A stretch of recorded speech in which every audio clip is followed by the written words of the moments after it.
গতকাল রাতে সেই বৃষ্টি। তখন বাজে কটা, ওই 9:30 কি 10টা হবে। আমি পড়িয়ে বাড়ি এসেছি। আসার সময় তো পুরো ভিজে গেছি।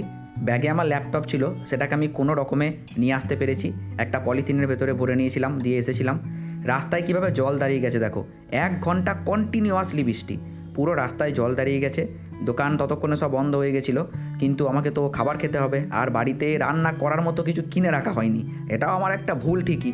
তারপর বাড়ি এলাম, দিয়ে হাফ প্যান্ট পরে ছাতা নিয়ে হাঁটতে হাঁটতে গেলাম, কারণ এই রাস্তায় যা জল দাঁড়িয়ে গেছিলো। আমি দেখলাম যে জিন্স পরে তো যাওয়া যাবে না। আর ভাই, এই বৃষ্টির দিনে কোনো দোকান খোলা থাকুক কি না থাকুক, বিরিয়ানির দোকান কিন্তু খোলা থাকে। তাই আমি আলিয়া গেলাম। আমি দেখলাম যে এটাই লাস্ট ভরসা, এখানে অন্তত বিরিয়ানিটা পাবো। আর তখনই দেখলাম যে পুরনো হাঁড়িটা নামছে আর নতুন হাঁড়িটা উঠছে। এটাও বেশ আমাকে একটু বৃষ্টির মধ্যে আনন্দ দিয়েছিল। বিরিয়ানি খাওয়া এখন অনেক কমিয়ে দিয়েছি, কারণ আমি মোটা হয়ে গেছি, আগের থেকে অনেক মোটা হয়ে গেছি, ভুঁড়ি হয়ে গেছে। কী অবস্থা দেখো জলে ভিজে।